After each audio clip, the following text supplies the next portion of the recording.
नमस्कार, हम बनी अमरजीत कुमार गिरी व देखतानी भोजपुरिया झकोरा।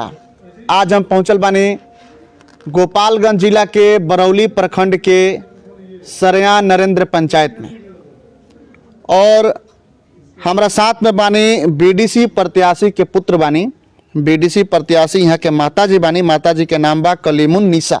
यहाँ के नाम बा रबू सर। स्कूल बा, स्कूल में शिक्षा देनी, स्कूल के मंदिर में पढ़ावे नहीं और सिर्फ पढ़ावे नहीं ना, शिक्षा ही ना देनी बल्कि आसपास के क्षेत्र में ये बात की भी चर्चा होला कि एगो ऐसा स्कूल बा रबू सर के जहाँ पर जेकरा केहू नहीं के जे अनाथ बा, जेकरा लगे पैसा नहीं के कि अच्छा शिक्षा दे पाओ, वो सब बच्चा लोग के भी रबू जी शिक्षा देवे के कोशिश करेनी और लगातार कई वर्षों से शिक्षा देता नहीं। तमाम बातचीत हुई। रबू जी, सबसे पहले और स्वागत बा हमारे चैनल में।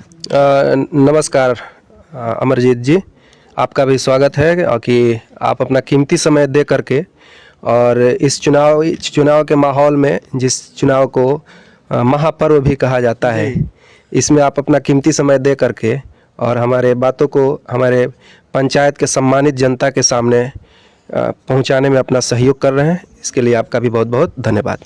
जी रब्बू जी, चुनाव के मैदान में और माताजी बानी, रुआ बानी, लगातार कैंपेनिंग करता नहीं। हमरा ये भी पता चलला कि पिछला चुनाव जो रहे बीडीसी के उमें भी लड़ रहनी रुआ, जौना में बहुत कम वोट से हार मिल रहे। का लक्ष्य बा बीडीसी में जितला के बाद से? देखिए, बीडीसी में पिछले बार भी थे और बहुत ही कम मार्जिन से हम लूज़ किए थे। काफ़ी लोगों का सपोर्ट पिछले बार भी था और अभी भी बहुत ही ज़बरदस्त फीडबैक हम जब जा रहे हैं क्षेत्रों में तो सारे लोगों का फीडबैक है। चूँकि जो काम हम कर रहे हैं, किसी भी आपने तो कई जगह पे चुनाव ख़त्म भी हो गए, आपने बहुत जगह कवरेज किया होगा। हमारे से बीडीसी से ऊपर भी जो प्रत्याशी हैं उनका भी आपने कवरेज किया है। इसमें ये होता है कि किसी भी प्रत्याशी से आप प्रश्न जब किए हैं कि आप जो है चुनाव में आए, आपका पहला काम क्या सोचें, आप क्या करना चाहते हैं, तो बहुत से प्रत्याशी जो पहला काम बोलते हैं वो शिक्षा, और वो बोलते हैं कि आने के बाद करेंगे। और मुझे ये सौभाग्य प्राप्त है कि मेरे साथ जो एक एक्सीडेंट हुआ उसके बाद से हम घर पे रहे, हमारी पढ़ाई रुक गई। उसके बाद से मुझे एक सौभाग्य प्राप्त हुआ कि अपने ग्राम पंचायत राज सरया नरेंद्र के ही नहीं बल्कि हम ऐसे जगह पे हैं कि यहाँ पे हमारा पड़ोसी पंचायत बेलसड़ भी पड़ता है, हमारा पड़ोसी पंचायत कल्याणपुर भी पड़ता है। यहाँ के बच्चों को शिक्षा देने का सौभाग्य प्राप्त हुआ। और इसमें आप पहले भी बता दिए हैं कि ये जो शिक्षा यहाँ पे चल रहा है, कोचिंग भी चलता है बेस बिल्डर पब्लिक स्कूल के, बेस बिल्डर कोचिंग के नाम से, और स्कूल भी चलता है। ये नाम जो बेस बिल्डर रखा हुआ है, इस नाम के पीछे भी बहुत रीजन्स हैं। जो बच्चों का बेस हम बनाते हैं बेहतरीन ढंग से, चाहे इंग्लिश मीडियम में वो एजुकेशन दिया जाता है। बिहार बोर्ड के बच्चों को 5 क्लास से लेकर के 10+2 तक भी हम लोग पढ़ाते हैं। तो ये उद्देश्य है कि इस शिक्षा के क्षेत्र में आने, जब हम बीडीसी में आए और हम अगर बीडीसी से चुने जाते हैं, हमारी ग्रामीण के जनता, जो हमारे गाँव की सम्मानित जनता अगर इस बार हमें मौका देती है, तो पहले भी जो इस कार्य को कर रहे हैं और इस कार्य को और ज़्यादा बढ़ चढ़ के करेंगे। और सबसे बड़ी डिफरेंट बात इसमें एक है कि 10+2 तक कुछ गरीब लड़कियां जो होती हैं पढ़ने के लिए आती हैं, अनाथ लड़कियां भी होती हैं जिसको हम पढ़ाते हैं। अगर इस क्षेत्र में हम आ जाते हैं तो 10+2 तक अपना कोचिंग है, अपने हाथ में है, मैंने उसको पढ़ाया। अब वहाँ से आगे की पढ़ाई की बात हो या फिर देहात में लड़कियों की शादी अक्सर 10+2 के बाद कर दी जाती है, तो शादी में भी जो है ज़्यादा से ज़्यादा योगदान हम कर सकें। उस अनाथ बच्ची के घर हम एक गार्जियन बन के जब यहाँ पढ़ाए तो शादी के समय वहाँ पे उपस्थित हों।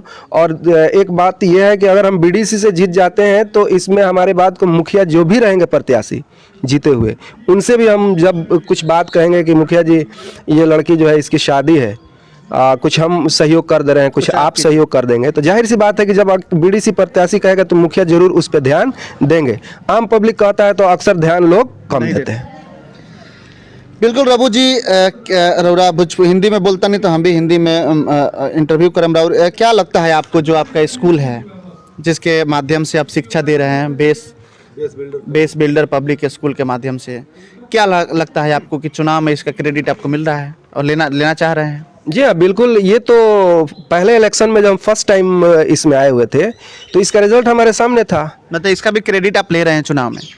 वो ले नहीं रहे हैं, लोग दे रहे हैं, इसलिए कि वो जो मैं काम कर रहा हूँ, यहाँ पे फ़ी का स्टेटस 3 टाइप्स के हैं। आप तो चुनाव के पहले से सेवा कर रहे हैं। जी जी बिल्कुल। शिक्षा के द्वारा आप जो योगदान दे रहे हैं समाज में, चाहे लड़कियों को पढ़ाना हो गया, लड़कों को पढ़ाना हो गया, ये तो आप चुनाव से पहले कर रहे हैं।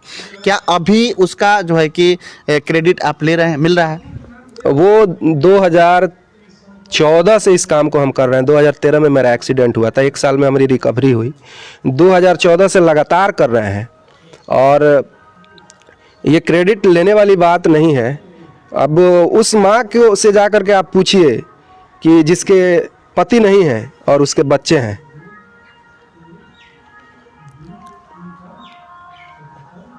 बिल्कुल बिल्कुल, ये बात तो सही है रबू जी, आप भावुक हो गए हैं। ये बात तो सही है कि जिनके घर में कोई कमाने वाला नहीं है, जिनके घर में कमा करके बच्चों को पढ़ाने वाला नहीं है, उसका बच्चे कैसे पढ़ेंगे, कैसे शिक्षा मिलेगा, कैसे वो आगे बढ़ेंगे, इस बात की आप चिंता करते हैं। और बिल्कुल हमारा सवाल था और हम सवाल पूछे भी आपसे कि क्या आप क्रेडिट ले रहे हैं, क्रेडिट मिलता है, क्रेडिट लेना चाह रहे हैं, लेकिन रबू जी भावुक हो गए हैं हमारे सवाल पर। हम फिर से चलते हैं रबू जी के पास में। रबू जी, आप तो भावुक हैं, लेकिन कोई बात नहीं। क्रेडिट कहने का मेरा अर्थ ये है कि उसका आपको लाभ क्या इस चुनाव में मिलेगा, मिल रहा है, ये कहने का मतलब था। जी बिल्कुल, लोग तैयार हैं। हर लोग तैयार है, हर वर्ग के लोग हमारे साथ हैं। और बिल्कुल पिछले चुनाव में इसका परिणाम था कि काफ़ी लोग पंचायत में ये वोट को विखंडित करने का काम करते हैं। ये तो पिछला चुनाव भी हम जीते हुए थे। ये कूटनीति आती नहीं है, चूँकि शिक्षा से जुड़े हुए हैं।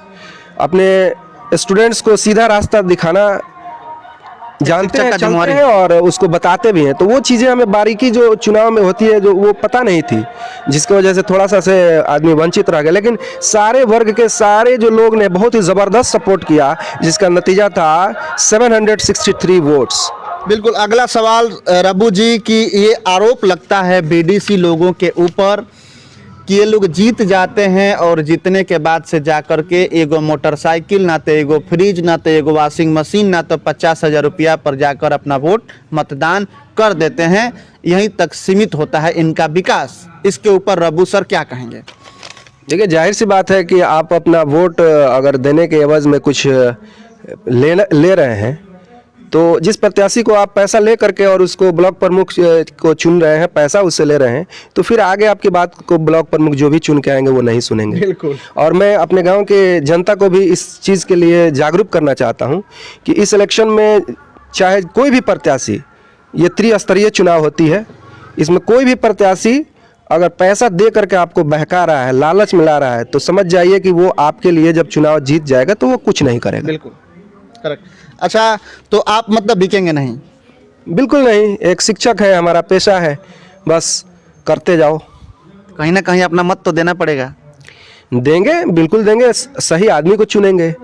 जो ऐसे आदमी को चुना जाए, उसके बारे में कुछ अगर नहीं भी जानते हो तो जानने की कोशिश करेंगे कि जो हमारे ब्लॉक प्रमुख होंगे एक शिक्षित व्यक्ति हो और वह हमारे ब्लॉक के डेवलपमेंट के बारे में बेहतर सोचें, निस्वार्थ वो उनका भावना हो, सेवा का भावना हो, उनको हम चुनेंगे। उसके एवज में कुछ नहीं, सब कुछ है भगवान और अल्लाह का दिया हुआ। बिल्कुल। बीडीसी का मतलब क्या होता है रब्बू सर? बीडीसी का फुल फॉर्म क्या होता है? ये बीडीसी का मतलब ब्लॉक डेवलपमेंट काउंसिल होता है। जो त्रिस्तरीय में बोला कि जो चुनाव होता है, उसमें सबसे ऊपर जो है जिला परिषद होते हैं, उसके बाद मेरे ख्याल से दूसरा नंबर बीडीसी का आता है, उसके बाद से मुखिया का आता है। तो ब्लॉक डेवलपमेंट जो काउंसिल होता है उसमें ये तो वर्ड से पता चल रहा है कि ब्लॉक का डेवलपमेंट होगा, फिर पंचायत का डेवलपमेंट कैसे होगा? वो एक कड़ी है, उसको एक चैन बनाया गया है कि जिला परिषद से फिर वो जो है बीडीसी, जैसे जिला में वो काम करेंगे, ये ब्लॉक से फिर ये इस तरह से एक चैनल जुड़ा हुआ है काम करने का। रबू जी, पंचायत में भ्रमण कर रहे हैं? बिल्कुल, हम लोग डेली कैंपेनिंग कर रहे हैं, अपने सम्मानित जनता से मिल रहे हैं। क्या कह रहे हैं लोग? अपनी बातों को जो अभी चैनल के माध्यम से हम जो रख रहे हैं, डोर टू डोर जा कर के रखने की कोशिश कर रहे हैं। क्या कह रहे हैं लोग? लोग तो बिल्कुल सबका यही है कि सर, आप जितने भी बीडीसी प्रत्याशी हैं, लोग खुद कंपेयर कर रहा है, तुलना करके बता रहा है कि आपके जैसा तो कोई नहीं दिख रहा है। आप जो एक गरीब, अनाथ, हर तरह के जो लोगों को शिक्षा देने का काम कर रहे हैं। यहाँ तक कि बहुत से गार्जियन का कहना है कि अगर वहाँ पे बेस बिल्डर कोचिंग नहीं होता तो शायद आज मेरी लड़की नहीं पढ़ पाती। और ये बेस बिल्डर कोचिंग जब नहीं था, 2014 से पहले की जो बात थी कि सरया नरेंद्र की बहुत सी लड़कियां वो शिक्षा से वंचित रह जाती थी, क्योंकि बहुत से गार्जियन माधोपुर जामो भेजना एक्सेप्ट नहीं करते, दूर हो जाता है। दूर होने के कारण, और कुछ जो है कि सामाजिक कुछ बिल्कुल आप सुरक्षा के दृष्टिकोण से काफ़ी चिंतित रहते थे। केवल शिक्षा ही नहीं, इसमें स्वास्थ्य के ऊपर भी मेरा एजेंडा स्वास्थ्य भी है। इसमें कहने को तो बहुत सी बातें हैं, लेकिन चुनावी माहौल है, इसमें कहा नहीं जा सकता है, लेकिन जनता जो है बिल्कुल जागरूक है, वो जान रही है। तो स्वास्थ्य भी है, बेरोजगारी भी है, और खेल और कला भी है। हमारे देहातों में खेल के क्षेत्र में देखेंगे बहुत गॉड गिफ्टेड नेचुरल टैलेंट होने के बावजूद भी ऊपर तक नहीं जा पा रहा है। जो मेरा प्रयास रहेगा कि अगर कोई कला के क्षेत्र में या खेल के क्षेत्र में अगर नेचुरल टैलेंट है तो उस पर वर्क किया जाए, उसको रास्ता दिया जाए, मार्ग दिया जाए कि वो अपने टैलेंट को लेकर के, अगर नेचुरल टैलेंट है तो जाहिर सी बात है कि वो आगे जा करके वो लड़का हो या लड़की अच्छा करेगा। तो ये सारे मेरे एजेंडे हैं कि शिक्षा के साथ साथ, तो शिक्षा 2013-14 से तो हम दे ही रहे हैं, वो तो चलता रहेगा। इलेक्शन आते रहेंगे, इलेक्शन जाते रहेंगे, जो अपना कार्य कर रहे हैं वो करते रहेंगे, लेकिन साथ में स्वास्थ्य, बेरोजगारी पे भी हमारी जो है फोकस काफ़ी ज़्यादा है। बेरोजगारी कैसे दूर करेंगे अपने पंचायत के लोग? बेरोजगारी एक अगर देखा जाए तो पहला बेरोजगारी दूर करने का तो काम मैं शुरू कर चुका हूं, जो काफ़ी दिनों से चल रहा है। सपोज दैट कि इसमें जो हमारे स्कूल्स में बच्चे आते हैं, उनको पढ़ाने के लिए शिक्षकों की ज़रूरत होती है। तो हमारे पूरी जो एक स्कूल में जो टीचिंग और नॉन टीचिंग जो स्टाफ है, लगभग इसमें 25 से एबव ही जो लोग हैं, हर आदमी का अलग अलग काम है, तो उतना 25 लोगों को जॉब देने का भी काम ऑलरेडी मैंने किया हुआ है। और इसमें आने के बाद से वही जो आपने बोला कि बीडीसी के लिए बहुत कुछ नहीं है, तो मुखिया से हमारा जो है कि आग्रह होगा कि कुछ गाँव में ऐसे रोजगार को पैदा किया जाए, जो गांव के जो बेरोजगार लोग हैं, उसमें बूढ़े से लेकर यंग सब आते हैं, कि उनको रोजगार मिले। प्रभु जी, जाते जाते अपने क्षेत्र के, अपने पंचायत के जो आपके मतदाता हैं, उनसे क्या निहोरा, क्या निवेदन, क्या प्रार्थना कीजिएगा? ये मैं अपने कैमरा में देखकर अपने गांव के सम्मानित जो जनता है सरया नरेंद्र पंचायत की, उससे मैं आग्रह करूंगा, विनती करूंगा कि आप जो है कि 8 तारीख को वोट करने के लिए जाएं, तो बिल्कुल इस बात को ध्यान में रखें कि किसी ऐसे प्रत्याशी को आप चुनें कि जिनके आने से आपके गांव का जो है विकास बेहतर हो, हर क्षेत्र में, शिक्षा के भी क्षेत्र में, स्वास्थ्य के भी क्षेत्र में, और जो बेरोजगारी है वो दूर हो सके। तो मैं यही अपने जनता से आग्रह कर रहा हूं कि वो बिल्कुल इस बात को देखें। बहुत से कैंडिडेट आएंगे, आ रहे हैं, और वो बहकाने का भी काम कर रहे हैं। तरह तरह के ऑफर्स भी आते हैं, बहकाने का काम किया जा रहा है। उसके बहकावे में, उन लोगों के बहकावे में आप न आए। पिछले बार आप सभी का बहुत अच्छा प्यार मिला था कि हम काफ़ी नज़दीक गए और विनिंग से केवल दूर रह गए, सबने बहुत ही प्यार दिया था। और मुझे उम्मीद है कि बिल्कुल जो मेरे कार्य से सब लोग खुश हैं, वो मुझे और भी मौका देंगे कि और आने वाले जो, जैसे शिक्षा को छोड़ करके अगर और भी जो क्षेत्र है, जो पहले भी मैं बता चुका हूँ, उस सभी क्षेत्र में बेहतरीन काम करूँ और अपने ग्राम पंचायत को एक ऊंची दर्जा पर लेकर के जाऊं।